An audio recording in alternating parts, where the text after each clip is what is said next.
Chancellor Fitzpatrick, President and Vice Chancellor Dickinson, members of the Board of Governors, members of Senate, distinguished guests, faculty, staff, graduates, alumni, families, and friends, welcome. I'd be remiss if I didn't thank my good friend, Sophia Godso, for helping me write this speech. We've been co-writers together before, and I think it's fitting we're co-writers to the end. Now, graduates, first off, congratulations. You have been through so many battles that no one, not even your closest friends or family, have known anything about.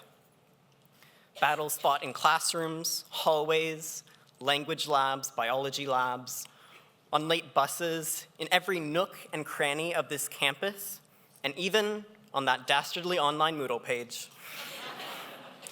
Chances are you've probably fought some pretty serious battles in this very auditorium too. Well, I'm here to tell you that it's all over. You're done. Yes!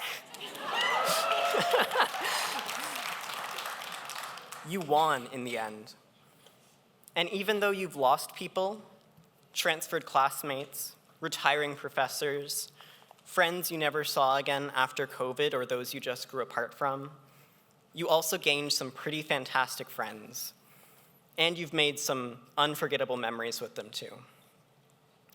Speaking of memories, in true English major fashion, I'd like to draw on one of my least favorite books I studied in a class with Dr. Graham Fraser by an author named Nicholson Baker. In a book that is composed 50% of footnotes, Baker writes this: "When I was little, I used to be very interested in the fact that anything, no matter how rough, rusted, dirty, or otherwise discredited it was, looked good if you set it down on a stretch of white cloth or any kind of clean background."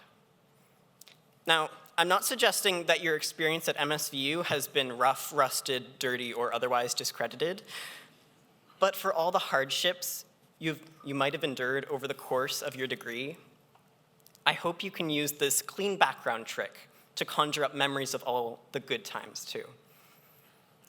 Think of some of your favorite moments at MSVU. Whether you've been living in residence or out of an overstuffed backpack in the library most days, or if you spent most of your degree hunched over a loudly humming laptop at home with 37 tabs open, hair disheveled, hoping beyond hope the professor doesn't ask you to turn on your camera.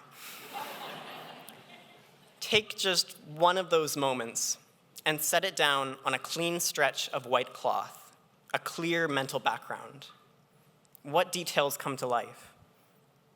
Is it the dull roar of a lunch rush in Seton Cafe? The scent of cheesy grilled paninis from the comfort kitchen wafting through the air?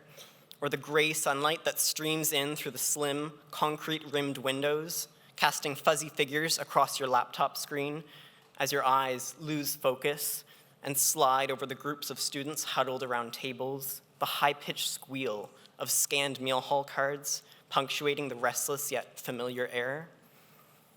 Or is it the peace of the fluorescent-lit library, sitting surrounded by faceless computers and cozy earth-tone carpets, as Wendell pants and poses for pictures near the couches, encircled by students?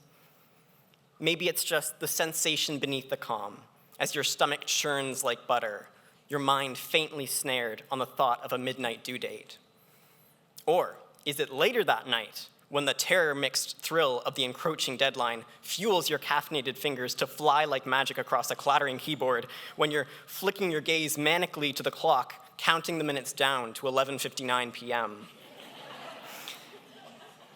Maybe it's something more momentous, like the delirium of a Grinch's gala, where electric blue cocktails exude the scent of alcohol, ginger, and wild berries into the hot, sultry air pulsing with music. Or maybe it's the gasping thrill of a sports game narrowly won, the wandering conversation with a stranger at a society event, the dizzying rush of adrenaline spinning your vision during your first orientation event. or maybe just dancing with someone special at the Pride Center's queer prom. This is what we really take from our time here, the often undocumented daily texture of our lives, as Baker puts it. This and, that piece of paper worth at least 5 figures. But everything out there in the real world, you'll get that figured out. I know you will. But please don't forget the Mount and everything you've gone through here too, the good and the bad, the big seismic events that shaped your life, and the small, wonderful everyday sights and sounds that will stay with you for the rest of your life, set down against the clean white cloth of your memories. Thank you.